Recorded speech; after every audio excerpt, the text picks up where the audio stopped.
Kaya tama yung sinabi ni Coach Oli kanina kasi, kumbaga may first-hand experience siya doon sa mga tao na kasama niya ng matagal na panahon. At ito na lang, may tanong po ako. Kasi sa social media talagang nag-trending yung pangalan ninyo. Yung mukha niyo talagang, pagka nagbabrowse ka, makikita at makikita sa TikTok, sa mga Reels, and all that, sa YouTube, nandyan lahat. Mula po ba, noong lumabas kayo at nagsalita at tinilantad nyo, yung nagbulgar kayo ng mga statement kayong sinabi, meron na po bang lumapit sa inyo para to make a deal, para tumigil kayo magsalita? Meron ba? Wala. Bakit kaya? Ang meron lang is tumawag na kung pwede lang. Kasi syempre, yung nangyayari sa mga parties, private parties sa mga bahay, kunwari kakainan kami, nagiinuman kami. So yung sinabi lang nila na sana wag lang silang ma-mention. Yun. Ang sabi ko lang, simple lang. Hindi ko kayo i-mention, basta huwag kayong makikisakay sa gulo at huwag nyo rin kukonsintihin. Kasi pag dumating yung panahon na yun, hindi ako magdadalawang isip na i-mention kung sino kayo. Diba? Kasi dapat, kung alam yung mali, huwag yung konsintihin. Or kaya, manahimik na lang kayo. Huwag makisali sa gulo. Huwag makisali sa gulo. Kasi like what I said, I did what I did. I have nothing to gain. Hindi ako artista, hindi ako tumatakbo, hindi ako vlogger and everything. I just wanted to share my experience for people to know and to validate yung sinasabi ni PRRD, ng mga tao and everything. That's it. Sundutan ko lang. Sige. Coach Oli. So wala pa lumalapit. May tumawag lang, pero na huwag babanggitin yung kanilang yes. pangalan. Yeah. Pero kung halimbawa, merong lumapit to make a deal na, oy Cathy, ano ba gusto mo? Para tumigil ka sa pagsasalita at para mas spare mo yung pangalan namin. Katulad ng mga binabanggit mong pangalan na hindi ko na babanggitin. Ano yung gagawin ni Ma'am Cathy pagka ganun? I won't agree. Parang sa akin kasi, hindi parang. Sa akin talaga is, pag ginawa ko yan, wala na akong integrity, character, and I have kids. You know, yung mga anak ko, dalaga, binata, you know, yung gusto ko lang talagang iiwan is, I don't need much. Gusto ko lang na, yung hindi ako ganun kasikat or anything, may maiwan akong legacy na na-share ko sa bansa. Ayun. Tapos yung mga anak ko, dadalhin nila yun, yung maganda yung magiging record mo. Di ba? Kasi yung integrity mo at saka yung character mo, magbe-base yan kung anong pinaninindigan mo, yung principle mo, di ba? So kung yung prinsipyo ko mababase because bibigyan niyo ako ng billion or anything, kikitain din natin yung pera. Correct. Pero yung ako kasi, like what I said, si God kasi enough na sa akin eh. I've experienced it eh, pero hindi ako naging masaya. Di sana nagstay ako doon, di ba? Tama. So si Ma'am Cathy ay mananatili sa kanyang paninindigan. Of course, of Alright. course. So, Coach Oli, kanina may sasabihin ka. Kasi kadugtong ko sinabi niya na huwag lang kayong makisali, huwag kayong makigulo. No? Ano ba 'to ibig niyo sabihin huwag kayong makigulo? Hindi mo sila i-mention. Ito ba yung kasama doon sa political harassment na ginagawa kay PRRD at kay VP Sara? Yung kasama ba yun sa sinasabi mo huwag kayong makigulo dito? Oo, kasama na yun. Tapos, kasi uso yan eh. Kung sino yung nakaupo, alam mo yung, sabi nga nila yung hinahalikan ka sa puwet, di ba? Parang gagawin lahat. Kasi kung sino man yung nakaupo dyan bilang, presidente or in the position, halikan yung puwet mo. Walang loyalty talaga. So, yung mga katulad yung ganyan, remember, there's no, lahat ho temporary lang. Wala hong permanente. So even sa pagiging presidente, si President Duterte nga dyan kabilib, alam niya hanggang 6 years lang siya at hindi yung pumasok sa ulo niya. Ngayon, eto nga, 2 taon pa lang, especially mga bagong politician, mga bagong congressman. And you need to understand them also. Yung mga batang yan, na naging kongresista, it's either wala naman talagang alam sa batas, may alaman, pero lumaki sa luho. So they don't know the people, they don't know talaga yung need ng mga mamamayang Pilipino. Jay. So, warning, parang warning yun sa inyo. Kung ayaw nyong ma-mention kayo ni Miss Cathy, huwag kayong makigulo dito sa panghaharas sa mga Duterte. Exactly. Ayun, antayin ko yan. Yung mga manggugulo sa Duterte, Miss Cathy, naku, papangalanan kayo. Nako. So, ibig sabihin pala, kayo, ang dami nyo pala, ha? Ang dami nyo pala. So, ito pala, Ma'am Cathy, isa sa mga, nung simula ho nung na-interview ka, talo, siyempre ako, kadalasan, ang Banateros po kasi is talagang boses ng taong bayan yan eh. So, tinitignan ko yung mga sa comment section, yung mga komento ng mga kababayan natin. Number 1 ho nilang isinisigaw na kailangan na dapat or gusto na nilang humarap ka sa Senate hearing. Gano'n na po ba kayo kahanda at papayag ho ba kayo? Papayag ako. Pero, alam mo yan, ako ganito siya eh. Sabi ko nga, actually nag-usap na kami niyan eh, si Senator Bato, nag-usap na kami. Sabi ko, lalabas ako, gusto ko buksan mo yung PIDEA leaks. Kasi doon ako connected. Yun. Okay? Kasi, di ba, kasi yun eh. Yung si, who's that guy? Kita naman, hindi ko talaga makatandaan eh. Kasi they were saying, kilala ko yung grupo eh. So, hindi ko, sino to? Yung may evidence siya. Si Yung kalbo. Morales? Oh, si Si Morales. So, Morales. I was saying na, kasi siya, meron siyang evidence. Okay? Si PRRD, alam din niya. Pero kasi politically, parang sinasabi, hindi, galit lang siya, right? Pero si Mr. Nicky Cosseteng was saying it also. Yes.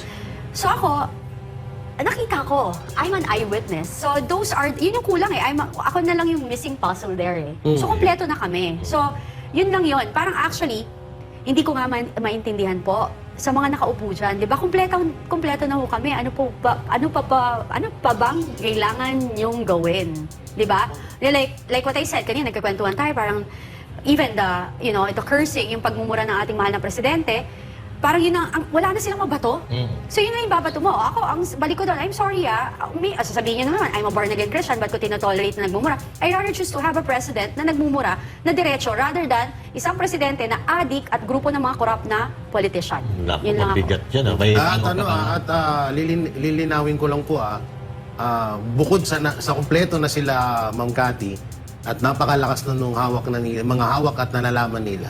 Yung usapang PDEA leaks. Yung kay Morales, iba po yun, at yung kay PRRD, iba po yun. Para lang ho sa kalaman ng lahat. Yes. Yun lang. Yes. Okay, so now, sa nangyayari sa ating bansa, ikaw ba ma'am, may outgoers ka na mahilig ka sa labas o lagi nasa bahay? Bahay, trabaho, ano? Bahay talaga ako. Bahay ka. Pero naniniwala ba kayo Yeah. na sa mga panahong ito ay talamak ang droga sa Pilipinas? Ay, of course. Okay. Let's be real talk tayo dito. Yun nga, yung grupo ko, like yung batch namin, yung age ko, tayo naman, may mga kaibigan tayong Yes. gumagamit, right? Especially dun sa, namin, sa Circle mo. society namin, no? Sa circle namin. Nung presidente si Digong, takot lahat gumamit. Like, takot, nahihirapan silang kumuha, Yes. and everything. Ngayon, oh my God, ang Ay, mura, andyan lahat, di ba? Parang even di ba, I even tell my story, yung daughter ko naturuan, di ba? So, sobrang bulgar. So, bulgar, and then, hindi nila yung matatago. Yun yung sabi ko, yung style kasi ng pamumulitika nila, nakalimutan nila, may social media. Dati kasi, nung panahon nung dad niya, wala eh. Kahit kontrolin nila ngayon yung Television network. television. People has freedom Yes. for social media. Wala nang nanonood. Even yung barkada ng mga anak ko, nanonood pa ba kayo? Anong news? Napanood mo ba yung news? Ano yung tita? YouTube sila na. YouTube, TikTok, and Facebook. Actually, wala na nanonood halos ng wala. TV ngayon. Wala. Kaya nga dapat nananawagan ako sa ating mga mahal na mga newscaster. Di ba, voice of the people kayo. Please, parang do it. Do it for the people. I understand that na-trauma kayo, nawalan ng iba sa inyo ng trabaho. Pero, dapat kayo yung maging boses ng mamamayang Pilipino. Tingnan nyo sila dito, di ba? Parang, kaya sila ngayon yung nandyan all over. Ako rin pag binubuksan ko yung phone ko, Banateros. Natatawa nga ako. Minsan nga si Boss Data, pag Facebook ko, nakikita ako ng comment niya. Kasi ganun pala yun pag pina-follow mo. Yes. Napapa-comment na rin ako sa comment. Pag may kinokomentan siya. Okay, Boss Dada, wala ka dito. Pina-follow ka pala ni Ma'am Cathy. But anyway, thank you. Yes. So anyway, parang, yun lang. Sana wala kasing lalaban sa atin eh. And meron pa ako isang friend na parang sinabihan pa niya, Cathy, ano ba yan? Parang walang class. Parang sana, yung pag ganyan, walang class. Sandali lang ho. Sa politika, ang botante natin sa Pilipinas mostly is yung mga middle and lower class. 80% of our country, ang botante natin is sila. Kasi sila ho yung umaasa na mababago natin ang pamumuhay nila at gagaan ng pamumuhay nila. Yeah, so... Ngayon, puntahan naman natin yung mga issues, yung Yeah. napapanahong issues, kasi gustong-gusto ko to eh. Oo, etong nangyayari, di ba? Yung Senate hearing kay PRRD. Pero bago yung puntahan muna natin. Napanood niyo yung statement ni Grijaldo at yung statement ni Dan Fernandez sa ni Abante. Yun. Yan. Maganda Anong stand nyo doon? Sino bang nagsasabi ng totoo? But definitely may sinungaling dyan. Magkaiba sinasabi eh. Alam mo, yung taong guilty, may defense mechanism. Dalawa yung action yan. Yung etong gobyerno natin, dalawa kasi di ba image consultant ako, I study dati. So, yung kay Dan Fernandez, the way they speak and the way they explain themselves, it's so defensive. 'Di ba? Parang tsaka mindsetting kasi sila always. Parang hindi parang ako ng parang talagang ganito. Kasi ang ginagawa nilang Tumbukin style, natin. is mina-mindset nila yung mga mamamayang Pilipino na ay hindi totoo 'yan. Ako naniniwala ako kay yung police, Colonel kay Grijalva. Colonel.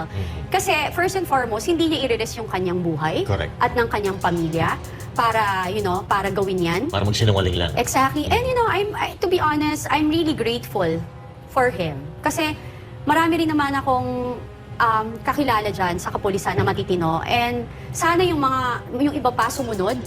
Kasi napakaganda ng kanyang ginawa. Itinaas niya ulit yung level ng pagka, ng kanilang uniform. Yes, yung credibility ba? So, kina Dan Fernandez, hindi naman, dati pa ako hindi naniniwala sa kanila. So, hindi na natin yan natatanungin kasi halatang halata naman, di ba? Ano yon? Parang una, hindi sila marunong sa batas, nabababoy ang Congress. They're doing things, na against it. Di ba? Sabi nga ng, may mga lawyers dyan na totoong kongresista na alam yung batas, hindi na ginagawa yung tama. Correct. Di ba? Nagmamagaling sila. Meron, the way they, look at Senate and Congress, pag nag-iimbestiga sila, napakadisente kahit ng senador. They ask properly. Sa Congress, kung makasigaw sila, parang pinakain nila o sila nagpapakain dun sa mga tao. Sabi ko nga, kung ako yan, ang sasagutin ko dun, sabi ko, tigilan niyo ako, wag niyo ako sisigawan. Ako, yari. Hoy, yari kayo. Di ba, kayo, harassment yan. Di ba? Kasi you don't do that. Tinawag pa naman kayong kagalang-galang. Di ba? Honorable. Honorable. Tsaka The sa honor is Senate. not yours. Sa Senate, medyo may isa doon na nagpapapangit ng imahe ng Senate hearing. Pangalanan mo nga. Wala Sino nang yun? iba kundi si Rizon Tiberos. Nako.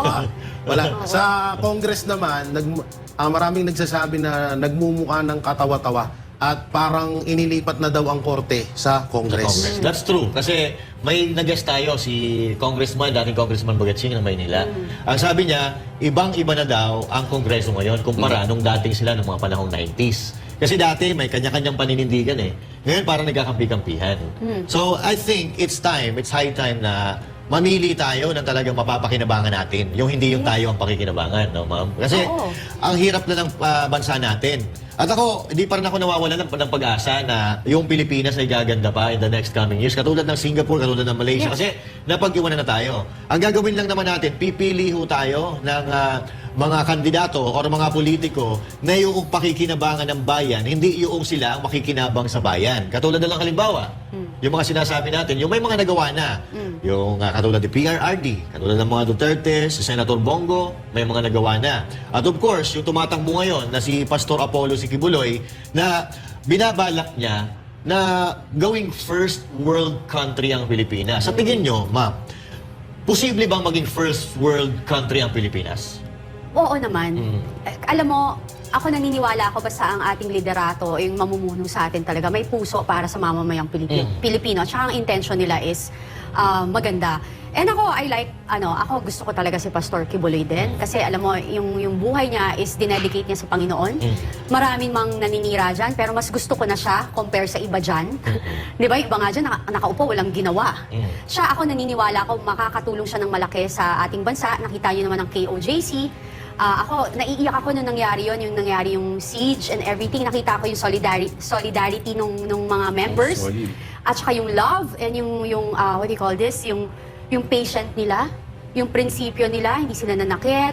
Tapos hanggang yung lugar kung saan sila nananatili, napakaganda.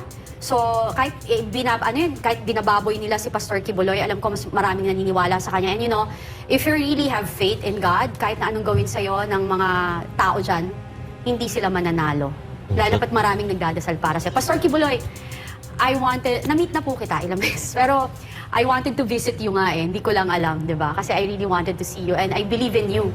And alam ko yan, yung Panginoon, hindi kayo papabayaan. Mananalo po kayo, sure yan. Yun. Sama-sama tayong magbumisita kay Pastor Yes. Kibuloy. Yun. Kasi Soon. ma'am, ilang beses na kayo nakakapunta kay Yes, Pastor Apollo opo. Kibuloy kasama ng mga politician. Yes. Yun. Coach Oli, baka may follow-up yun.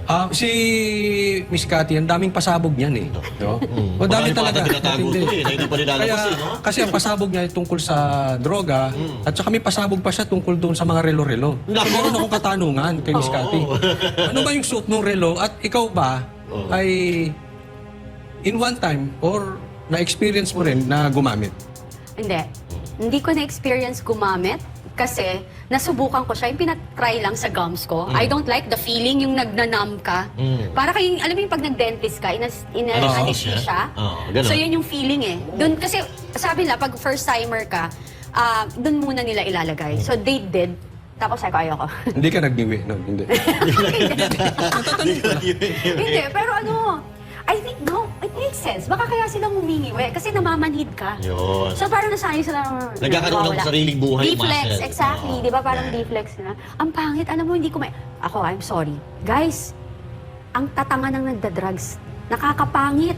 Oh. Di ba? Bakit yung ginagawa? Nakakabobo, nakakapangit, ang baho nyo. Ano pa ba gusto nyo? Baka gusto Talaga, nila. mabaho. O baka may singaw. Baka kasi ganun ang gusto talaga nila. Kaya gumagamit sila. Babaho sila. Dry. Tama ba? Dry, Dry. skin. Dry, you nagda-dry can skin. see. Dry, grayish. Yung gums, yung teeth nila, iba-iba, sira. Yung sira-sira, you know. Kasi Buti nga, chemicals nauso yun, ang no? veneers eh. Yeah. Chemicals yun, Yeah, no? yeah. Jay, may... Kaya pala. Pero teka muna, hindi sinagot ni ma'am yung ano eh. Oh, sige, Kasi may relo, pasabog relo din siya sa mga relos eh. Oo, ang relo ko, Rolex, Panda. Ay, oo. At least, di ba? Ano, Hindi naman politician si transparent, ma'am. di ba? Oo, kasi, hindi kasi may pasabog siya in connection. May marami siyang pasabog na, ewan ko kung tama sa kanya kung nakakita yun or baka mamaya, hindi naman pala account niya yun, di ba? Yung mga, meron yung, iba yung suot dati, iba yung suot Oh, yes. ngayon, di ba? I did that. I Oh, did kaya that. kailangan Yeah. chine-check din natin. Well, ako naman, sabi ko nga, kung dati galing sila sa mayamang family, okay yun. Walang You can problema. do whatever you want. Pero, trace the history. Yan. Dapat Diba? backtrack tayo. Ano ka before, then nung umupo ka, bigla namang ang bilis naman ng iyong flip ng iyong lifestyle, Diba? diba? Sabi nga naka-Seiko was Yes, pa lang pagpasok ng politika. Then after 2 years, Naka-Rolex Rolex na. di ba? Yan. At Kasi- saka, nasashock ako kasi I love watches. Yes. And, Nagpakulay kayo nun, yes. At saka, nagbebenta ako ng mga vintage watches before pa. okay. Oh. So, alam ko yun, nasashock ako, my gosh, ang mahal yan 14M. 7 million yung ganun. Kaya nung nagpa-lifestyle check, isa ako dun eh. Alam ko yan. Talaga nag-ano. Di kayo lulusot Di kayo kayo. lulusot. Pero alam mo, ang ganda nung mga post mong yun kasi nagsitanggalan ng mga relo. Correct. Oh, Diba? ilan na. Oo. Pero alam mo, you cannot. You cannot. Kasi, di ba social media, even in Facebook, Yes. kahit i-delete mo yan, nandyan pa din. May mga pag na-share na yan, Yes, wala ka na wala magagawa. ka na magagawa. Wala ka na magagawa. But anyway, ang delikado dyan kasi yung mga nagigess namin dito, hinihingi ko yung relo. ay, yari ka ma. Hindi kasha, hindi kasha. Maliit. But anyway, si Ma'am Cathy naman, sa sobrang sipag, yan nakita niya kanina, dami ng designation. Afford niya, makabili ng mga Oo. relo. Oh, regalo naman to. Aminin ko naman. Ayun. Oh, di ba? Pero Ano, Jay, ano? baka may follow-up question ka regarding doon sa pinag-uusapan At natin. speaking of relo, Yun, oh. nung nakaraan, di ba, may nag-viral na parang naging mayabang, naging bastos na parang, bakit ko bibigay relo ko sa'yo? Anong masasabi mo doon, Ma'am Cathy Binag? Well, sabi ko nga sa inyo, kapag ang tao, hindi talaga siya people person, o he may be or she may be born with a political family, but it's not in his blood or her blood to be to serve the people, hindi niya maiintindihan yung yung pagiging warm, and like what I said nga, na-meet ko kasi siya din dati, hindi talaga siya ganun, umiiwas siya sa tao. So, hindi siya ganun, 'di ba? Ayun nga. So, dapat ang ginawa mo doon, sige, bibigyan kita ng relo. Hindi lang to. Papapadala kita ng medyo, relo. Oo. medyo katanggap-tanggap pa. Yes. Diba? Kasi yun, again and again, tayo, alam niyo yan for a fact, na itong mga to, mga bata yan, na nung nag-aral sila para maging police or military, umpisa pa lang, bata pa lang, yan sa age na yan, naka-ano na yung buhay nila. Nakasalang na yung kanilang buhay, inalay na nila sa bansa. Yes. So, gaano lang yung relo para ibigay mo. Even, sige, mahal nga yun. Sige na, hindi na, mahal talaga yung relo niya that time. Mahal talaga yun. Siya, Nakita ko. bali 4.5. Yeah, Di mahal umano, talaga. di umano. Magaling talaga ni Mama. Okay, so napag-usapan natin yung drugs, tapos ngayon nagana tayo. Kasi itong mga relo-relo na to, pumapasok ito sa corruption. Yes, of Now, course. the question is, do you believe na mas rampant ang corruption nowadays compared to before? Sobra. Kasi lantaran. O paano mo nasabi lang? Nakita mo naman sa Congress, di ba? Parang may fashion show. Ayun. Di ba? Parang, status quo, fashion show, dapat nga ang sinusuportahan nila yung sariling atin eh. Yun. Local designers. Pero diba? makikita natin yung mga hindi ko nga mabanggit yung pangalan Yeah. kasi wala naman kami noon. Yung mga Cartier, Tod's, ano ba? Cartier, Chanel, Christian Cartier. Louboutin, di ba? Yun. Yves Saint Laurent, mga Oh. ganyan, di ba? Knowing na yung tao na nagsusuot doon, dati nagtatricycle lang yun. Ganun. Pero after a few years, ayun. Iba na. Teacher by Customized teacher. ba? Parang teacher ata yun. Tapos yung sapatos, Gucci. Magkano yung Gucci na sapatos? Glowing. Nasa 60,000 o 100,000. Diba? Kung ikaw ay normal na tao lang, ordinary tao, Yeah. hindi ka makakabili ng gano'n. Kasi yung 100 or to 60,000 mo, dadali mo na lang. Ako halimbawa, politiko ako, yung 60,000 ko na yun, marami na mapapakain yun. True. At saka, magkano ba sweldo nyo? Oo, Per magkano ba month. sweldo? Magkano sweldo nyo per month? So, doon na lang. So, simula nung umupo siya, tingnan nyo magkano yung gamit niya. Yeah. Paano niya binili, di ba? At meron pang isang ito naman ay hindi naman hindi naman pinatotohanan talaga. So ito ay ginawang biro ni Pulong Duterte na kada hearing daw ng mga yan ay bayad sila. Nako.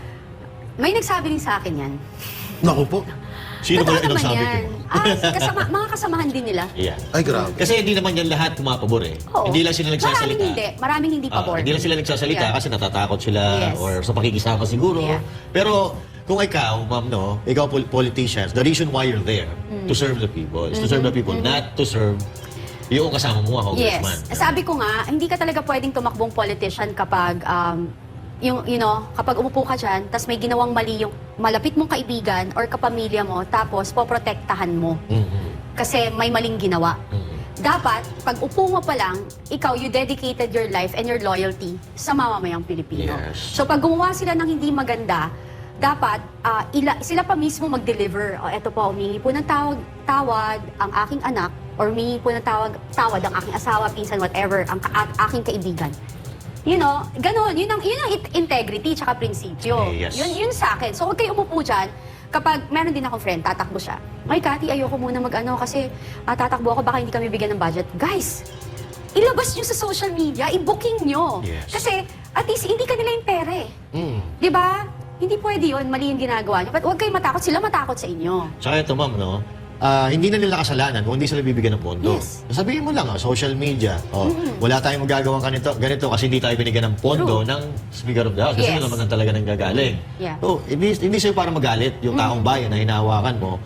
Kung ikaw may paninindigan, ganun gagawin mo. Pero siyempre, kung talagang gusto mo ring sumubi, Yeah. kahit pa paano, Saka, syempre, gustong kumita. Yun. Di ba? Yun naman, let's be yung katotohanan, di ba? Hindi, yung iba kasi, ma'am, kaya hindi din siguro makapagsalita kasi may mga iniingatan silang kaso na mabubunyag. Katulad lang yan. True. Yung ibang mga congressman dyan, posibleng walang mga kaso yan. Yung iba nga dyan, may bali-balita, may child abuser, may sangkot sa Convicted. scam, may convicted. So, baka inaano nila na hindi ko pwedeng kalabanin to kasi baka kung si Pastor Apollo, si Kuya Buloy nga, 4 na taon nang dismiss yung kaso. 4 na taon nang wala na yung kaso pero binuhay pa. Sila sa kanila pa kaya pag kinalaban nila. Well, alam mo, solidarity yan. 'Di ba? Kasi kung ginanyan sila, magsalita sila kasi nandito naman kayo, nandito tayo. And mamamayang Pilipino. Kasi isa lang sa kanila magsalita, dalawa sa kanila magsalita, magsabi talaga. Maglalabas. Lalabasan yan, sunod-sunod yan eh. Which is what happened to Colonel. Tsaka katulad nung hearing, di ba? Yung mga silent majority, nawala yun, hindi natin naririnig. Pero nung nagsalita si PRRD, naglabasan sila, gumulo na naman yung social media, di ba? Correct. Babalik tayo kay Pastor Kibuloy, no? Sa tingin nyo, may karapatan tumakbo si Pastor Kibuloy bilang senador at makakatulong ba siya sa pagsolusyon ng korupsyon dito sa Pilipinas? Oo naman. Kasi disciplinarian siya. And again, ang kanyang base ng kanyang yung root ng kanyang pagkatao is connected sa Panginoon. Then nakita niyo naman kung paano niya pinalaki ang KOJC. So ako nga yung mga nagsasalita dyan, na nagsasalita ng pangit about him, ano mo ba napatunayan niyo na para pintasan niyo yung mga nagawa ng ating Pastor Kibuloy? Di ba? Parang sino yan? Si Risa Ontiveros, di ko nga siya matawag na senator eh. Kasi may kaibigan ako na humingi ng tulong sa kanya, sumulat sa kanya. Yun, si Distress Mother, sinulatan sila nun, hindi niya nila pinakinggan. di ba dapat for the women sila? So how can you're not even hindi ka dapat dyan. Sa totoo lang. Samantalang si Pastor Kibuloy, ang daming Yes. natutulungang Ang mga daming bata. natutulungan, tapos Hindi lang sinatay mga bata, kahit hindi ka kasama sa miyembro ng kanilang simbahan. Totoo. Alam totoo. nyo, pag nagsama-sama yung mga candidates natin sa PDP laban, sila Senator Bato, Senator Bongo, tsaka... Philip, Salvador. Yan. Basta yung nasa PDP laban na galit sa korupsyon at galit sa droga, may posibilidad, yung tinanong ko sa inyo kanina, kung pwede ba maging first world country ang Pilipinas. So pwede, no? Pwede. Kasi ang kailangan lang naman natin yung may political will, exactly. katulad ni PRRD. Yung mga sumusunod kay PRRD, katulad ng sa PDP laban, sino mo ba ay iiduluhin yan kundi si PRRD, kaya nga sila nandun. So kung yun, ng mga iboboto natin, may pag-asa siguro tayo. Yes, alam mo, ang Pilipinas naman, may sistema naman. Ginugulo lang yan ng korupsyon. Maganda naman ang natin, yung sistema natin. Di ba nga, kaya nga tayo, diba, na-colonize tayo ng different country, dapat ang ganda-ganda natin. Yes. Kaso naunahan lang, pag nailantad na, tapos yung leader na nandyan, mukhang pera. Diba? Doon nagsisimula. Kaya nga yung korupsyon yun, bilyon-bilyon. Kasi nga naman, yung mga nakaupo, bilyonaryo. Di ba? Saka hindi lang billion Trilyon. Trilyon. Oo nga, trilyon na pala. Sorry. Nag-upgrade na po sila. Oo nga. Grabe, Oh no? my gosh. Ito, At Miss po? Cathy, ito alam ko, inaabangan to ng marami. At ang sarap ng Bitawan kwentuhan. mo na. Bitawan mo na yan. Ang sarap ng kwentuhan namin kanina sa conference Yeah, room, yeah, no? yeah. Pero meron ba tayong aabangang pang pasabog galing kay Miss Cathy or kung kanino man? Meron pa bang May video ba? video? Antayin nyo lang si VP Sara. Yun! Ayun! May tinanong ka kanina eh. Tungkol sa love life eh. Oy, Oo. Tatanong mo sa kanya ngayon. naiya ako, may si- camera. Ako na, kung single si ma'am, si ma'am Cathy Oh. single ba si ma'am Cathy Binan? Single ako. Nako, ayun o. Yung mga nanonood natin dyan, no? Kung gusto nyo ng single, i-share nyo na itong live natin para marami makapanood.